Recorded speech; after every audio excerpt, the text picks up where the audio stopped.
So శాస్త్ర సాంకేతిక రంగము అంటే శాస్త్ర సాంకేతిక రంగము, అలాగే దీని యొక్క డే టు డే లైఫ్లో దీని యొక్క applications. So syllabus point of view మనం ఒకవేళ అబ్జర్వ్ చేస్తే ఎవ్రీడే సైన్స్ అని ఉంటుంది, ఎవ్రీడే సైన్స్, అలాగే and its applications in day to day life, right. Everyday science ఏంటి? ఫిజిక్స్, కెమిస్ట్రీ, బయాలజీ, ఇవన్నీ మనం ఇక్కడ ఎవ్రీడే సైన్స్ అంటాం. అలాగే వీటి యొక్క అప్లికేషన్స్, సైన్స్ అండ్ టెక్నాలజీ, అలాగే దాని యొక్క అప్లికేషన్స్ని మనం డే టు డే లైఫ్లో ఎక్కడ ఇంప్లిమెంట్ చేస్తున్నాం, ఎలా ఇంప్లిమెంట్ చేస్తున్నాం, that is what we are going to discuss, right. So ఈ science and technology, general science నుంచి మనం group 2 mains point of view observe చేస్తే ఆల్మోస్ట్ ఒక 20 క్వశ్చన్స్ అనేవి, 20 క్వశ్చన్స్ అనేవి ఈజీగా వస్తున్నాయి. సో 20 క్వశ్చన్స్ అనేది it's a big matter, right. So first thing science and technology. So science and technology already మనము ఏ టాపిక్స్ డిస్కస్ చేయబోతున్నాం, already we have seen the number of topics, right. Almost 7 to 8 topics ఉంటాయి. జాతీయ science విధానాలు, అణుశక్తి, రక్షణ రంగము, అలాగే అంతరిక్ష శాస్త్రము అన్నాం, information technology, computers, biotechnology, at the same time శక్తి వనరులు అంటాం. సో ఇవన్నీ కూడా మనం సైన్స్ అండ్ టెక్నాలజీలో డిస్కస్ చేయబోయే అంశాలు. సో ఇందులో మొదటి అంశం ఏంటి? మొదటి అంశము జాతీయ సైన్స్ విధానాలు అంటాం, నేషనల్ సైన్స్ పాలసీస్. సో శాస్త్ర సాంకేతిక రంగం గురించి డిస్కస్ చేసేటప్పుడు మొదటగా మనము జాతీయ సైన్స్ విధానాల గురించి డిస్కస్ చేస్తాం. జాతీయ సైన్స్ విధానాలు అంటాం, national science policies. Then so national science పాలసీస్ని ఇంప్లిమెంట్ చేయాల్సిన అవసరం దేనికి వచ్చింది, ఎందుకోసం వచ్చింది? రాష్ట్ర స్థాయిలో కావచ్చు లేదా దేశ స్థాయిలో కావచ్చు. రాష్ట్రంలో కేంద్ర ప్రభుత్వం కానివ్వండి లేదా రాష్ట్ర ప్రభుత్వం కానివ్వండి కొన్ని పాలసీస్ని డిజైన్ చేస్తూ ఉంటారు. ప్రతి సంవత్సరం కొన్ని పాలసీస్ని డిజైన్ చేస్తూ ఉంటారు. సో ఈ పాలసీస్లో ముఖ్యమైన పాలసీ సైన్స్ పాలసీస్ అనేవి ఒకప్పుడు చాలా ఇంపార్టెన్స్ ఇచ్చేవాళ్ళు. ఇప్పుడు కూడా ప్రస్తుతం దీనికి ఇంపార్టెన్స్ అనేది రోజుకి పెరుగుతూ ఉంది. కారణం ఏంటి? దేశంలో మనము శాస్త్ర సాంకేతిక రంగంలో అభివృద్ధి పరచాలనే ఉద్దేశంతో ప్రస్తుతం సైన్స్ పాలసీస్కి ఎక్కువగా ఇంపార్టెన్స్ ఇవ్వడం జరుగుతుంది, రైట్. సో భారతదేశంలో మనము ఇండిపెండెన్స్ వచ్చిన టైంలో మనం లిటరసీ రేట్, అక్షరాస్యత చూస్తే, రైట్, ఇండిపెండెన్స్ వచ్చిన టైంలో 1947లో మనకు అక్షరాస్యత వచ్చినప్పుడు, 1947లో ఇండిపెండెన్స్ వచ్చినప్పుడు అక్షరాస్యత ఒకవేళ గమనిస్తే కేవలము 10 to 12% మాత్రమే ఉంటుంది, రైట్. లిటరసీ రేట్, అక్షరాస్యత అనేది కేవలము 10 to 12% మాత్రమే ఉంటుంది. సో ఈ 10 to 12% మాత్రమే ఎడ్యుకేటెడ్ పర్సన్స్ అంటాం. సో ఈ 10 to 12%లో దీన్ని మనం ఇంకా డివైడ్ చేస్తే, రైట్, క్లియర్గా ఇంకా బైఫర్కేట్ చేసినప్పుడు ఇందులో స్త్రీలు ఎంతమంది చదువుకున్నారు, పురుషులు ఎంతమంది చదువుకున్నారు, right. Literacy rate in women, literacy rate in women. So మహిళలు అలాగే పురుషుల్లో అక్షరాస్యత అనేది ఎంత ఉంది, మెన్ అలాగే విమెన్. అలాగే దీన్ని ఇంకా ఫర్దర్గా డివైడ్ చేసినప్పుడు మెన్లో, పురుషులలో సైన్స్ చదివిన వాళ్ళు ఎంతమంది ఉన్నారు, ఆర్ట్స్ చదివిన వాళ్ళు ఎంతమంది ఉన్నారు, అలాగే మహిళల్లో సైన్స్ చదివిన వాళ్ళు ఎంతమంది ఉన్నారు, ఆర్ట్స్ చదివిన వాళ్ళు ఎంతమంది ఉన్నారు. సో దీన్ని మనం కంప్లీట్గా అనలైజ్ చేసినప్పుడు, విశ్లేషించినప్పుడు 1947 తర్వాత లేదా ఇండిపెండెన్స్ వచ్చిన కొత్తగా చూసినప్పుడు సైన్స్ చదువుకున్న వ్యక్తులు చాలా తక్కువ అని చెప్తాం. దాదాపు 2% కానీ 3% లేదా మ్యాక్సిమం 4%, అంతకన్నా ఎక్కువ కాదు. సో ఈ 4% ఓన్లీ సైన్స్ చదివిన వాళ్ళు కేవలము 4% మాత్రమే, మ్యాక్సిమం 4% మాత్రమే. సో కేవలం 4% చదువుకున్న వాళ్ళు, కేవలం 4% సైన్స్ చదివిన వాళ్ళని మనము అలాగే వదిలిపెడితే ఫ్యూచర్లో శాస్త్ర సాంకేతిక రంగాన్ని ఎలా అభివృద్ధి చేయాలి, దానికి కావాల్సిన పరిజ్ఞానాన్ని ఎవరు అభివృద్ధి చేస్తారు అనే దృష్టితోటి మొదటి పంచవర్షీయ ప్రణాళిక దగ్గర నుండి 2012లో ఇంప్లిమెంట్ చేసిన లాస్ట్ పంచవర్షీయ ప్రణాళిక వరకు దాదాపు అన్ని 5-year ప్లాన్స్లో సైన్స్ అండ్ టెక్నాలజీ డెవలప్మెంట్ కోసం ఏదో ఒక రూపంలో దీనికోసం కొన్ని ఇంపార్టెన్స్ అంటూ ఇవ్వడం జరిగింది. సో ఇక్కడ మనము ఫస్ట్ 5-year ప్లాన్ దగ్గర నుండి చూద్దాం. సో మొదటి పంచవర్షీయ ప్రణాళిక అంటాం, ఫస్ట్ 5-year ప్లాన్ అంటున్నాం. సో మొదటి పంచవర్షీయ ప్రణాళిక ఎప్పుడు స్టార్ట్ అయింది? 1951 నుండి 1956. ఇది మనం మొదటి పంచవర్షీయ ప్రణాళిక యొక్క పీరియడ్ అంటాం, టైం పీరియడ్ 51 to 56. సో మొదటి పంచవర్షీయ ప్రణాళికలో శాస్త్ర సాంకేతిక రంగానికి చెందిన ఏ అంశం మీద ఫోకస్ చేయడం జరిగింది? సో మొదటి పంచవర్షీయ ప్రణాళికలో భారతదేశంలో పరిశోధనా సంస్థలు, రీసెర్చ్ ల్యాబొరేటరీస్ అంటాం, పరిశోధన కేంద్రాలు కానివ్వండి లేదా రీసెర్చ్ ల్యాబొరేటరీస్ అంటాం. ల్యాబొరేటరీస్తో పాటు అంటే పరిశోధనా కేంద్రాలతో పాటు అలాగే పరిశోధనకు చెందిన సంస్థలను కూడా ఏర్పాటు చేయాలి. ఇన్స్టిట్యూషన్స్, ల్యాబొరేటరీస్ వేరే, ఇన్స్టిట్యూషన్స్ వేరే, పరిశోధన సంస్థలు అలాగే పరిశోధన కేంద్రాలు, వీటిని ఎస్టాబ్లిష్ చేయడం, వీటిని స్థాపించడం మొదటి పంచవర్ష ప్రణాళికలోని అంశాల్లోని ముఖ్యమైన అంశాల్లోని ఫస్ట్ వన్ ఇది. రైట్, కేవలం ఇక్కడ మనం డిస్కస్ చేసేది కేవలం శాస్త్ర సాంకేతిక రంగానికి చెందిన అంశాలు మాత్రమే. పంచవర్ష ప్రణాళిక కావచ్చు, ఫస్ట్ పంచవర్ష ప్రణాళిక కావచ్చు, లేదా సెకండ్ 5 ఇయర్ ప్లాన్ కానీ, థర్డ్ 5 ఇయర్ ప్లాన్ కానీ, ఈ 12 5 ఇయర్ ప్లాన్స్లో అగ్రికల్చర్కి సంబంధించిన కొన్ని అంశాలు ఉంటాయి, వ్యవసాయ రంగానికి చెందిన అంశాలు ఉంటాయి, ఇండస్ట్రీస్కి చెందిన అంశాలు ఉంటాయి. అలాగే సాంకేతిక పరంగా చూసినప్పుడు టెక్నాలజీ పార్క్స్ అన్న ఇవన్నీ ఎస్టాబ్లిష్ చేయడం, ఎంప్లాయ్మెంట్ కల్పించడం, పేదరిక నిర్మూలన, ఇవన్నీ కూడా పంచవర్ష ప్రణాళికలోని వివిధ అంశాలు. కానీ ఇక్కడ మనం డిస్కస్ చేసేది ఏంటి, కేవలము శాస్త్ర సాంకేతిక రంగంకి సంబంధించిన అంశాలు మాత్రమే ఇక్కడ డిస్కస్ చేస్తాం. సో మొదటి పంచవర్షీయ ప్రణాళికలో ఫస్ట్ 5 ఇయర్ ప్లాన్లో దేశంలో పరిశోధన కేంద్రాలు మరియు పరిశోధన సంస్థలను ఏర్పాటు చేయాలి అనే ఒక అంశాన్ని అనే ఒక లక్ష్యాన్ని పెట్టుకున్నారు. అలాగే ఈ పరిశోధనా కేంద్రాలు మరియు పరిశోధనల సంస్థల్లో పనిచేయడం కోసం మానవ వనరులను అభివృద్ధి కూడా చేయాలి. అంటే టెక్నాలజికల్ ఇన్స్టిట్యూట్స్లో పనిచేయడానికి సైంటిఫిక్ నాలెడ్జ్ కలిగిన వ్యక్తులు అవసరం. దీన్ని మనం ఏమంటాం, మానవ వనరులు అంటాం. మానవ వనరుల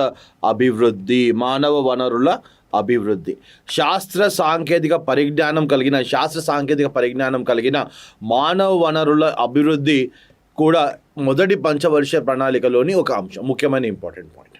దెన్ రెండవ పంచవర్షీయ ప్రణాళిక అంటాం.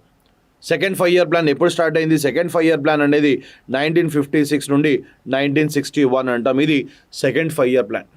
సో రెండవ పంచవర్షీయ ప్రణాళికలో కేవలము పరిశోధనా సంస్థలు అలాగే పరిశోధనా కేంద్రాల్లో పనిచేయడానికి కావాల్సిన మానవ వనరుల అభివృద్ధి మీద మాత్రమే ఫోకస్ చేయడం జరిగింది. కేవలం మానవ వనరుల యొక్క అభివృద్ధి మీద మాత్రమే దృష్టి సారించడం జరిగింది. డెవలప్మెంట్ ఆఫ్ హ్యూమన్ రిసోర్సెస్, ఎందుకంటే ఇన్స్టిట్యూషన్స్ని ఎస్టాబ్లిష్ చేయడం పెద్ద పని కాదు. ఇన్స్టిట్యూషన్స్ ఎస్టాబ్లిష్ చేస్తున్నాం, అలాగే ఆ ఇన్స్టిట్యూషన్స్కి అనుబంధంగా రీసెర్చ్ ల్యాబొరేటరీస్ని, పరిశోధన కేంద్రాలని కూడా స్థాపిస్తూ ఉన్నాం. కానీ ఆ పరిశోధన కేంద్రాల్లో పనిచేయగలిగిన వ్యక్తులు లేదా పరిశోధన సంస్థల్లో పనిచేయగలిగిన వ్యక్తులు వీరిని కూడా అభివృద్ధి చేయాలి, సైంటిఫిక్ నాలెడ్జ్ని పెంపొందించాలి అనే ఉద్దేశంతో రెండవ పంచవర్షీయ ప్రణాళికలో కేవలము మానవ వనరుల అభివృద్ధి మీద మాత్రమే దృష్టి సారించడం జరిగింది. అలాగే ఫస్ట్ 5 ఇయర్ ప్లాన్లోని మరొకమైన ఇంపార్టెంట్ పాయింట్. ఫస్ట్ 5 ఇయర్ ప్లాన్లో ముఖ్యమైన అంశాలు ఏంటి? భారతదేశంలో పరిశోధన సంస్థలు అంటున్నాం, రీసెర్చ్ ఇన్స్టిట్యూట్స్ అలాగే రీసెర్చ్ ల్యాబొరేటరీస్ని ఎస్టాబ్లిష్ చేయాలి అంటున్నాం. 1951లో భారతదేశంలోనే మొట్టమొదటి Indian institute of technology, IIT అంటాం. ఇండియన్ ఇన్స్టిట్యూట్ ఆఫ్ టెక్నాలజీ ఖరగ్పూర్లో స్థాపించడం జరిగింది. ఇండియన్ ఇన్స్టిట్యూట్ ఆఫ్ టెక్నాలజీ ఖరగ్పూర్ను 1951లో స్థాపించడం జరిగింది. ఇది ఖరగ్పూర్లో ఉన్న ఐఐటి భారతదేశంలో స్థాపించబడ్డ మొట్టమొదటి ఐఐటి. ఎక్కడ స్థాపించడం జరిగింది? అది ఖరగ్పూర్ ఎక్కడ ఉంది? వెస్ట్ బెంగాల్లో ఉంది అది. 1951 అంటే మొదటి పంచవర్షీయ ప్రణాళికలోని ముఖ్య అంశాలు ఏంటి? పరిశోధన సంస్థలు, పరిశోధన కేంద్రాలను స్థాపించాలి. అందులో భాగంగా 1951లోనే ఐఐటిలో ఖరగ్పూర్లో ఐఐటిని స్థాపించడం జరిగింది. ఈ పంచవర్షీయ ప్రణాళికలో మూడవది, రైట్. సెకండ్ 5 ఇయర్ ప్లాన్ తర్వాత థర్డ్ 5 ఇయర్ ప్లాన్ కానివ్వండి, ఫోర్త్ 5 ఇయర్ ప్లాన్ కానివ్వండి, ఫిఫ్త్ కానీ, సిక్స్త్ కానీ, ఈ 4 పంచవర్షీయ ప్రణాళికలు ఎక్కడ కూడా శాస్త్ర సాంకేతిక రంగంకి సంబంధించిన అంశాల గురించి ప్రస్తావించలేదు, రైట్. సెకండ్ 5 ఇయర్ ప్లాన్ తర్వాత మళ్ళీ తిరిగి 7th 5 ఇయర్ ప్లాన్ వరకు మనం వెయిట్ చేయాల్సిందే. 7th 5 ఇయర్ ప్లాన్ అంటే ఇప్పుడు 1985 నుండి 1990, ఇది మనము 7వ పంచవర్షీయ ప్రణాళిక అంటాం, 7th 5 year plan. 7th 5 year ప్లాన్లో ఏ అంశాల మీద ఫోకస్ చేయడం జరిగింది? 7th 5 ఇయర్ ప్లాన్లో రోబోటిక్స్ అనే అంశం మీద ఫోకస్ చేయడం జరిగింది, రైట్. రోబోట్స్ని తయారు చేయాలి, శాస్త్ర సాంకేతిక రంగాన్ని అభివృద్ధి చేసి రోబోట్స్ని డెవలప్ చేయాలి. At the same time engineering ఫీల్డ్ని డెవలప్ చేయాలి.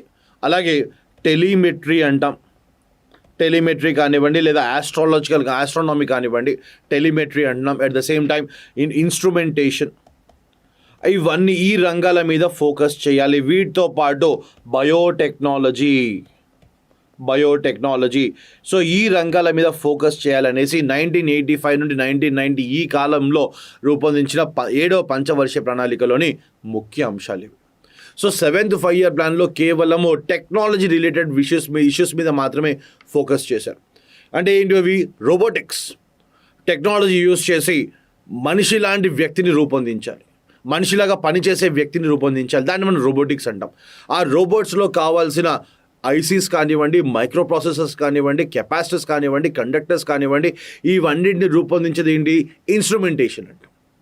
సో ఇన్స్ట్రుమెంటేషన్ ప్రాసెస్లో అంటే ఇక్కడ ఏంటి? ఇన్స్ట్రుమెంటేషన్ ప్రాసెస్లో మనము టెక్నాలజీకి సంబంధించిన వివిధ అంశాల గురించి చర్చిస్తూ ఉంటాం. ఫర్ ఎగ్జాంపుల్ విఎల్ఎస్ఐ అంటాం, వెరీ లార్జ్ స్కేల్ ఇంటిగ్రేషన్ అంటాం. లేదా ఇప్పుడు యూజ్ చేస్తున్నది యుఎల్ఎస్ఐ అంటాం, అల్ట్రా లార్జ్ స్కేల్ ఇంటిగ్రేషన్ అంటాం. అంటే ఏంటి? రెసిస్టర్స్, కెపాసిటర్స్, ఎక్కువ రెసిస్టర్స్, ఎక్కువ కెపాసిటర్స్, ఎక్కువ ఇండక్టర్స్, వీటన్నిటిని కలిపి సింపుల్గా ఒక ఐసీ తయారు చేస్తూ ఉన్నాం. ఇంటిగ్రేటెడ్ సర్క్యూట్ అంటాం. సో ఈ ఇంటిగ్రేటెడ్ సర్క్యూట్లో ఏమున్నాయి? డిఫరెంట్ కెపాసిటర్స్ ఉన్నాయి, డిఫరెంట్ రెసిస్టర్స్ ఉన్నాయి. సో ఇవన్నీ తయారు చేయడం ఏంటి? ఇన్స్ట్రుమెంటేషన్ ప్రాసెస్ అంటాం. At the same time engineering, అది ఎలక్ట్రికల్ ఇంజనీరింగ్ కావచ్చు, మెకానికల్ ఇంజనీరింగ్ కావచ్చు, సివిల్ ఇంజనీరింగ్ కావచ్చు, different fields. That the same time biotechnology అంటున్నాం. సో ఇప్పుడు ఈ మధ్య కాలంలో చూసుకుంటే బయోటెక్నాలజీ మీద ఫోకస్ అనేది ఎక్కువగా ఉంది. ఎందుకంటే డే బై డే మనం అబ్జర్వ్ చేస్తున్నప్పుడు హెల్త్ ఇష్యూస్ కావచ్చు, లేదా ఎన్విరాన్మెంట్ ఇష్యూస్ కావచ్చు, లేదా వైరస్ కానివ్వండి, వైరస్ యొక్క రూపం కానివ్వండి, దాని యొక్క నేచర్లో కంప్లీట్గా చేంజ్ అనేది చాలా ఎక్కువగా కనిపిస్తుంది. ఏ సింపుల్ ఎగ్జాంపుల్, ఒకప్పుడు మనం ఇంట్లో గుడ్ నైట్ కానీ ఆల్ అవుట్ కానీ పెడితే దోమలు కనిపించేవి కాదు. కానీ ఈ మధ్య కాలంలో మనం అబ్జర్వ్ చేసినట్లయితే ఆల్ అవుట్ పెట్టినా కానివ్వండి, గుడ్ నైట్ పెట్టినా కానివ్వండి, దోమలు కూడా వాటికి కూడా రెసిస్టెన్స్ అనేది పెరిగిపోయింది. అంటే వాతావరణంకి తగ్గట్టుగా చివరగా దోమలు, ఈమలు, వీటి యొక్క రెసిస్టెన్స్ కూడా పెరిగింది. దీనికి సైంటిఫిక్ రీజన్స్ ఉన్నాయి దీని వెనకాల. సో ఒకప్పుడు గుడ్ నైట్ పెట్టగానే దోమలన్నీ బయటికి వెళ్ళిపోయాయి, లేదా కొన్ని చనిపోయేవి, కొన్ని బయటికి వెళ్ళిపోయాయి. కానీ ఈ మధ్యకాలంలో జరగట్లేదు. కారణం ఏంటి అని అన్వేషిస్తే, రీసెర్చ్ చేస్తే వీటి యొక్క రెసిస్టెన్స్ కూడా చాలా ఎక్కువగా పెరిగిపోయింది. మనం ఎంత హై కెపాసిటీ ఆల్అవుట్ యూస్ చేస్తున్నా, high capacity good night use చేస్తున్నా, వీటిలో కూడా జన్యుపరంగా జెనెటిక్ డిసార్డర్, జెనెటిక్గా వీటిలో కూడా మార్పులు అనేవి కనిపిస్తూ ఉన్నాయి. అట్ ద సేమ్ టైం ఈ మధ్య కాలంలో కొత్తగా వైరస్లు వింటూ ఉన్నాం. ద బెస్ట్ ఎగ్జాంపుల్ ప్రస్తుతం మనం ఉన్న సిచ్యువేషన్ COVID-19 అంటున్నాం. ఒకప్పుడు ఎప్పుడు వినలేదు ఇది, రైట్? కరోనా వైరస్ అంటున్నాం, లేదా COVID-19 అంటున్నాం. Did never heard. At the same time bird flu కానివ్వండి, స్వైన్ ఫ్లూ కానివ్వండి, లేదా ఈజిప్టియన్ ప్రాబ్లం కానివ్వండి, ఈజిప్టియన్ ఫ్లూ అంటున్నాం. So different types of virus, sirs virus, ఇవన్నీ కూడా బయోటెక్నాలజీకి సంబంధించిన అంశాలు అంట. సో వైరస్ ఎలా వస్తుంది, ఆ వైరస్కి కావాల్సిన మెడిసిన్ ఏంటి, దానికి కావాల్సిన వ్యాక్సిన్స్ ఏంటి, దాని మీద రీసెర్చ్ చేసేదంతా కూడా కంప్లీట్గా బయోటెక్నాలజీ అంట. దెన్ 7th 5-year ప్లాన్ తర్వాత నెక్స్ట్ 5-year ప్లాన్ ఏంటి? 8th 5-year plan. సో 8వ పంచవర్షీయ ప్రణాళిక అంటున్నాం. సో 8వ పంచవర్షీయ ప్రణాళిక 1992 నుండి 1997, ఇది 8వ పంచవర్షీయ ప్రణాళిక అంట. సో 8వ పంచవర్షీయ ప్రణాళికలో శాస్త్ర సాంకేతిక రంగాన్ని, 8వ పంచవర్షీయ ప్రణాళికలో శాస్త్ర సాంకేతిక రంగాన్ని, రైట్, అంటే మనం దీంతో అనుసంధానిస్తున్నాం. అంటే రూరల్ డెవలప్మెంట్, గ్రామీణ అభివృద్ధి కొరకు అనుసంధానించాలి, రూరల్ డెవలప్మెంట్ అంటున్నాం. సో రూరల్ డెవలప్మెంట్లో ముఖ్యమైన పాత్ర పోషించేది ఏంటి? నీరు మరియు పారిశుద్ధ్యం, రైట్? వాటర్ అంటాం. వాటర్తో పాటు శానిటేషన్ అంటాం, పారిశుద్ధ్యము అంటున్నాం. సో గ్రామీణ అభివృద్ధిలో ముఖ్య పాత్ర పోషించేది తాగునీరు, అలాగే గ్రామీణ అభివృద్ధిలో ముఖ్య పాత్ర పోషించేది ఏది? పారిశుద్ధ్యము. అలాగే వీటితో పాటు ఆరోగ్యము అంటాం. హెల్త్ సెక్టర్ మీద ఫోకస్ చేయాలి, ఆరోగ్యము, హెల్త్ సెక్టర్ మీద ఫోకస్ చేయాలి. దీంతోపాటు శక్తి వనరుల యొక్క అభివృద్ధి అంటున్నాం. ఎనర్జీ రిసోర్సెస్ డెవలప్ చేయాలి. సో దీంతోపాటు ఎడ్యుకేషన్, విద్య, అలాగే ఎడ్యుకేషన్తో పాటు ఎంప్లాయ్మెంట్. అంటే 8వ పంచవర్షీయ ప్రణాళికలో సైన్స్ అండ్ టెక్నాలజీని ముఖ్యమైన కొన్ని రంగాలతో అనుసంధానం చేయాలి. ఏవవి? విద్య అంటున్నాం, వైద్యం, పారిశుద్ధ్యము, ఎంప్లాయ్మెంట్, ఎడ్యుకేషన్. సో ఇవన్నీ కూడా ప్రతి ఒక్కరికి కూడా ఇంపార్టెంట్, చాలా చాలా ఇంపార్టెంట్ అయిన విద్య కావచ్చు, వైద్యం కావచ్చు, ఎంప్లాయ్మెంట్ కానివ్వండి, పారిశుద్ధ్యం కానివ్వండి, at the same time education కానివ్వండి, దాంతోపాటు వీటన్నిటిని నడిపించడానికి శక్తి వనరులు అనేది కావాలి. సో ఈ శక్తి వనరుల గురించి మనం మాట్లాడుతున్నప్పుడు ఏ రకమైన శక్తి వనరులు? సో పునరుత్పాదక శక్తి వనరులు కావచ్చు. అంటే ఫర్ ఎగ్జాంపుల్ సౌరశక్తి అంటాం. సౌరశక్తి మనం నిన్న ఉంది, ఈరోజు ఉంది, రేపు కూడా ఉంటుంది. లేదా పవన శక్తి కావచ్చు, ఎస్టర్డే, టుడే, టుమారోస్. సో ఇవన్నీ కూడా మనం పునరుత్పాదించగలిగే శక్తి వనరులు అంటాం. లేదా పునరుత్పాదించలేని శక్తి వనరులు కూడా ఉన్నాయి. ముఖ్యమైనవి బొగ్గు అంటాం, కోల్ని మనం రెగ్యులర్గా డైలీ మనము కొన్ని హండ్రెడ్స్ ఆఫ్ టన్స్ ఆఫ్ కోల్ని మనము సింగరేణి కావచ్చు, రామగుండం కావచ్చు, లేదా జార్ఖండ్లోని కొన్ని ప్రాంతాలు కావచ్చు, లేదా వెస్ట్ బెంగాల్లోని కొన్ని ప్రాంతాల నుంచి రెగ్యులర్గా మనం బొగ్గుని వెలికి తీస్తూనే ఉన్నాం.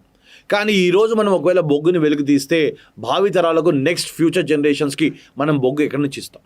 లేదా క్రూడ్ ఆయిల్ కానివ్వండి.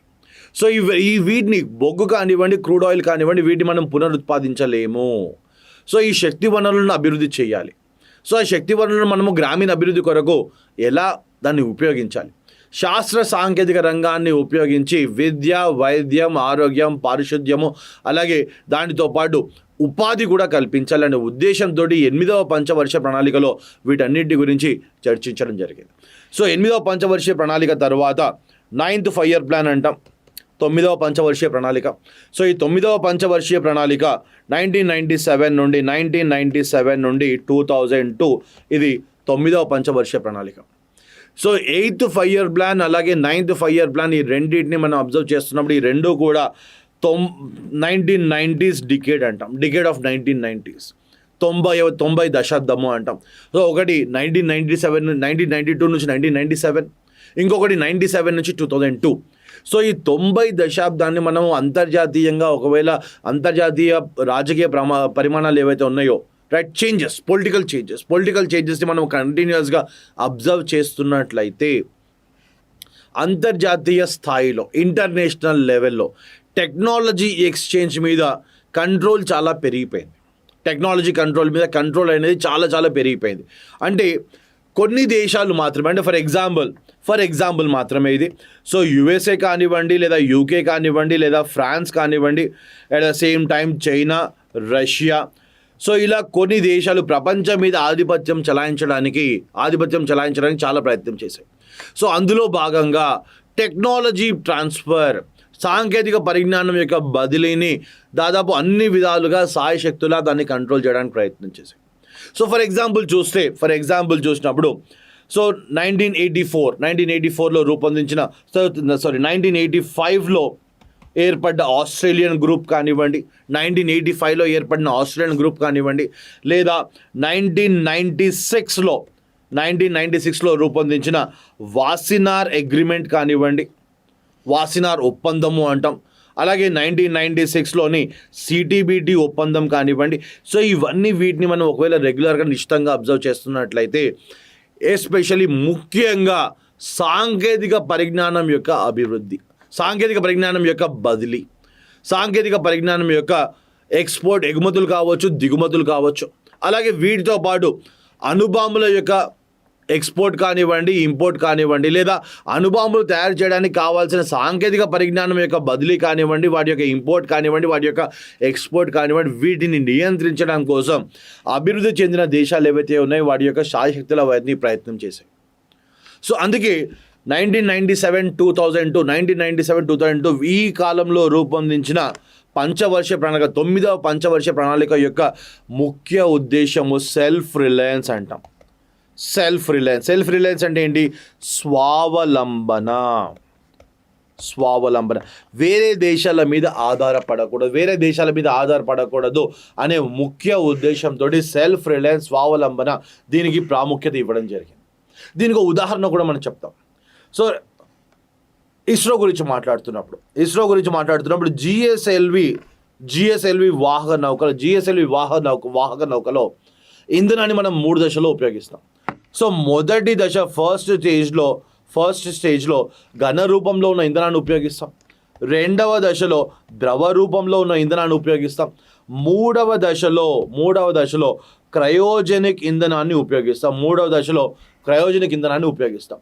సో భారతదేశం మనము జిఎస్ఎల్వి వాహక నౌకను ప్రయోగించాలి అని అనుకున్నప్పుడు 3వ దశలో ఉపయోగించే క్రయోజనిక్ ఇంధనం కోసం మనము సాంకేతికంగా రష్యా మీద ఆధారపడి ఉన్నాం. కానీ ఆ పర్టికులర్ పీరియడ్లో 1990s అలాగే 2000 ఈ 2 దశాబ్దాలు 15-20 సంవత్సరాలు 15-20 ఇయర్స్.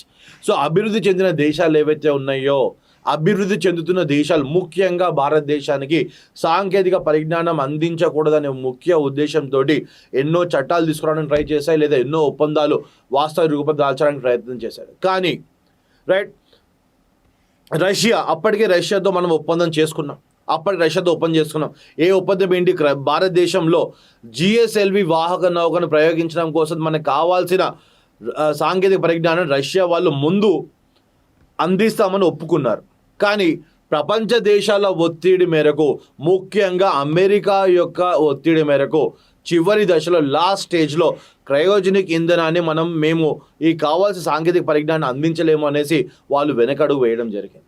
సో దీని తర్వాత సొంత పరిజ్ఞానంతో మనం క్రయోజనిక్ ఇంధనాన్ని తయారు చేసి, సొంత పరిజ్ఞానంతో ఓన్ టెక్నాలజీతోటి సాంకేతిక పరిజ్ఞానాన్ని సొంతంగా అభివృద్ధి చేసి క్రయోజనిక్ ఇంధనాన్ని ఉత్పత్తి చేసి జిఎస్ఎల్వి వాహక నౌకను విజయవంతంగా పరీక్షించడం జరిగింది. అంటే వీఆర్ టెక్నాలజికలీ అడ్వాన్స్డ్. సో వేరే దేశాల మీద మనం ప్రస్తుతం ఉన్న సిచ్యువేషన్ ఎలా ఉంది అంటే, అమెరికా వాళ్ళు రాకెట్ శాటిలైట్స్ ప్రయోగించాలన్నా ఇస్రో దగ్గరికి వస్తున్నారు. ఈ మధ్య కాలంలో మనం చూస్తే అమెరికాకి చెందిన ఉపగ్రహాలు చాలా మటుకు మనము శ్రీహరికోట నుండి ప్రయోగిస్తూ ఉన్నాం, లేదా ఇస్రో వాళ్ళు ప్రయోగిస్తూ ఉన్నారు. దానికి ఎక్స్చేంజ్గా ఏంటి? మనకు కరెన్సీ అనేది మనకు ఎకనామికల్గా we are getting strength and we are economically మనం చాలా బలపడుతూ ఉన్నాం. వేరే దేశాలకు చెందిన ఉపగ్రహాలు మనం ఎప్పుడైతే ప్రయోగిస్తున్నామో ఇస్రో అభివృద్ధి చెందుతుంది, దేశం అభివృద్ధి చెందుతుంది. సాంకేతిక పరంగా అలాగే ఆర్థిక పరంగా రెండు కూడా మనకు లాభాలు ఇవన్నీ కూడా, రైట్? సో 9వ పంచవర్ష ప్రణాళికలో ముఖ్యమైన థింగ్ ఏంటి? స్వావలంబన అంటున్నాం. శాస్త్ర సాంకేతిక రంగంలో స్వావలంబన సాధించడం, ఇది 9వ పంచవర్ష ప్రణాళిక యొక్క ముఖ్య ఉద్దేశము అంటాం, రైట్?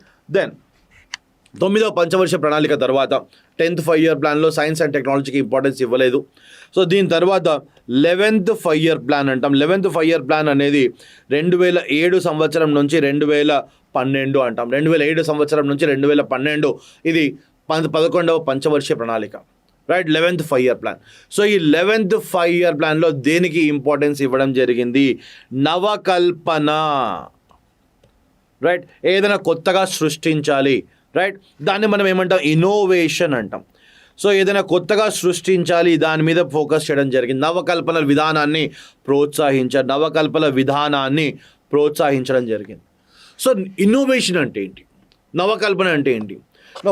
ఫర్ ఎగ్జాంపుల్ మనం గమనించినప్పుడు, సో ఈ మధ్య కాలంలో మనం చూస్తున్నాం టెక్నాలజీ బాగా ఇంప్రూవ్మెంట్ అయింది. సో మనం ఇంట్లో వాడే లైట్ల దగ్గర నుండి each and everything complete technology based. So for example ఏదైనా షాపింగ్ మాల్కి వెళ్తాం. షాపింగ్ మాల్కి వెళ్ళగానే ఆ డోర్ దగ్గర మనం వ్యక్తి కనిపించగానే డోర్స్ ఆటోమేటిక్గా ఓపెన్ అవుతున్నాయి. అంటే ఇది ఒక కొత్త టెక్నాలజీ. అంటే ఇంతకుముందు డోర్స్ దగ్గర ఒక వ్యక్తి నిలబడి డోర్ ఓపెన్ చేసేవాడు, లేదా డోర్ క్లోజ్ చేసేవాడు. ఇప్పుడు డోర్ ఓపెన్ చేయడానికి, క్లోజ్ చేయడానికి వ్యక్తి అవసరం లేదు. ఎదురుగా వ్యక్తి వస్తున్నాడంటే డోర్ ఆటోమేటిక్గా ఓపెన్ అయిపోతున్నాయి. అలాగే మెట్రో స్టేషన్ చూస్తాం. మెట్రో స్టేషన్ దగ్గర ఎలివేటర్ని యూజ్ చేస్తూ ఉన్నాం. ఎలివేటర్ మీద ఎవరు లేకపోతే ఆటోమేటిక్గా ఎలివేటర్ ఆగిపోతుంది. సో ఎవరైనా వ్యక్తి దానికి దగ్గరగా వస్తున్నాడు అంటే ఎలివేటర్ ఆటోమేటిక్గా స్టార్ట్ అయిపోతుంది. అంటే అక్కడ ఏంటి? మనం విద్యుత్ని పొదుపు చేస్తున్నాం. సో ఒకప్పుడు ఎలివేటర్లు అనేవి కంటిన్యూస్గా నిరంతరంగా రన్ అవుతూనే ఉండేవి. అంటే ఎవరైనా ఎక్కుతున్నా దిగుతున్నా ఎవరు లేకున్నా ఎలివేటర్ కంటిన్యూస్గా నిరంతరంగా రన్ అవుతూనే ఉండే. అంటే ఎక్కువగా విద్యుత్ అనేది లాస్ అవుతూ ఉంది, right? We are wasting electricity there. So ప్రస్తుతం ఏంటి? కంప్లీట్గా సెన్సర్స్ ఆధారంగా పనిచేస్తున్నాం. ఎవరైనా వ్యక్తి ఉన్నారు అంటే ఎలివేటర్ ఆన్ అవుతుంది, లేదా ఆగిపోతుంది. లేదా మనం ప్రస్తుతం ఇంట్లో యూస్ చేస్తున్నాం. ఒక రూమ్ నుండి ఇంకో రూమ్కి వెళ్ళగానే ఈ రూమ్లో ఎవరు లేకపోతే ఆటోమేటిక్గా లైట్స్ ఆఫ్ అయిపోతాయి, ఫ్యాన్స్ ఆఫ్ అయిపోతాయి. మనం ఇంకో రూమ్లో కాలు పెట్టగానే అక్కడ లైట్స్ ఆన్ అవుతున్నాయి, లైట్స్ ఆఫ్ అవుతున్నాయి. సో దిస్ ఈజ్ ఆల్ కంప్లీట్గా టెక్నాలజీ అంటాం, రైట్? అలాగే ఒకప్పుడు మనం ఫోన్లో మాట్లాడేటప్పుడు ఎదుటి వ్యక్తి యొక్క ఫేస్ చూడాలి అన్న హైలీ ఒక ఇమాజినేషన్ మాత్రమే అది. ఫోన్లో మాట్లాడేటప్పుడు ఎదుటి వ్యక్తి యొక్క ఫేస్ కనిపించడం అనేది ఒకప్పుడు కంప్లీట్ కాల్పనికం మాత్రమే, హైలీ ఇమాజినబుల్. సో ప్రస్తుతం అది క్వైట్ కామన్, ప్రతి ఒక్కరు కూడా వీడియో కాల్ చేస్తూ ఉన్నారు. అది వాట్సాప్లో కావచ్చు, జూమ్లో కావచ్చు, each and everywhere we are having a direct WhatsApp call, video call డైరెక్ట్గా చేస్తున్నాం. సో ఇది ప్రస్తుతం వాస్తవికం, right? As of now it is a reality as of now. So we're talking about this particular 11th 5-year plan. 11th 5-year plan యొక్క ముఖ్య ఉద్దేశం నవకల్పన విధానము అన్నాం.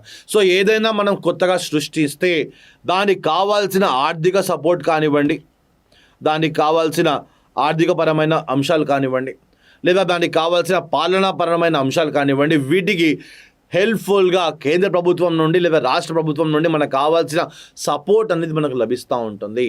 ఇదే మనము 11th 5-year ప్లాన్లో శాస్త్ర సాంకేతిక రంగానికి చెందిన ముఖ్య అంశము అంటాం. Then last 5-year plan, so 12th 5-year plan అంటున్నాం. సో ఈ 12th 5-year ప్లాన్ ఎప్పటి నుండి 2012 సంవత్సరం నుండి 2017 సంవత్సరం వరకు, ఇది 12th 5-year ప్లాన్ అంటాం. సో 12th 5-year ప్లాన్ దేని మీద ఫోకస్ చేయడం జరిగింది? సమిష్టి అభివృద్ధి మీద ఫోకస్ చేయడం జరిగింది. సమిష్టి అభివృద్ధి మీద ఫోకస్ జరిగింది. ఇంక్లూసివ్ డెవలప్మెంట్ అంట. So what is this particular inclusive development? So inclusive development అంటే ఆర్థికంగా అభివృద్ధి చెందాలి, అలాగే శాస్త్ర సాంకేతిక రంగంలో ఇందులో కూడా అభివృద్ధి చేయాలి. అంటే శాస్త్ర సాంకేతిక రంగాన్ని, రైట్, సైన్స్ అండ్ టెక్నాలజీని ఎకనామికల్గా కానివ్వండి, టెక్నాలజీ పరంగా కానివ్వండి, రైట్. సో ప్రతి ఒక్క అంశం మీద, ప్రతి ఒక్క టాపిక్ మీద ఇంక్లూడ్ చేస్తూ అన్ని రంగాల్లో అభివృద్ధి చెందాలి. దీన్నే మనం ఇంక్లూసివ్ డెవలప్మెంట్ అంటాం. అలాగే సైన్స్ అండ్ టెక్నాలజీని బయోడైవర్సిటీ, జీవ వైవిధ్యం ఆధారిత అంశాల మీద కూడా ఫోకస్ చేస్తూ, జీవ వైవిధ్యం అంశాల ఆధారంగా వీటిని మీద ఫోకస్ చేస్తూ ఈ రంగంలో కూడా అభివృద్ధి చెందాలి, ఈ రంగంలో కూడా మనం కృషి చేయాలి అనేది 12వ పంచవర్షీయ ప్రణాళిక యొక్క ముఖ్య లక్ష్యం. సో ఇవన్నీ కూడా different 5-year plans. First 5-year plan, second 5-year plan, తర్వాత 7th, 8th, 9th, తర్వాత 11th and 12th. సో ఇలా వివిధ పంచవర్షీయ ప్రణాళికలో ఏదో ఒక అంశం మీద ఫోకస్ చేయడం జరిగింది. కారణం ఏంటి?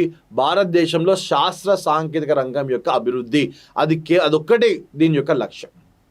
సో అలా ఇవన్నీ కూడా పంచవర్షీయ ప్రణాళికలు అంటాం. సో భారతదేశంలో ఇంట్రొడ్యూస్ చేయబడిన సైన్స్ విధానాలు, సో అందులో మొదటిది పంచవర్షీయ ప్రణాళికలు అంటున్నాం. సో మొదటి పంచవర్షీయ ప్రణాళిక ఎప్పటి నుంచి?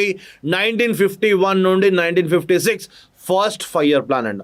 సో ఈ ఫస్ట్ 5-year ప్లాన్ యొక్క ముఖ్య లక్ష్యం ఏంటి?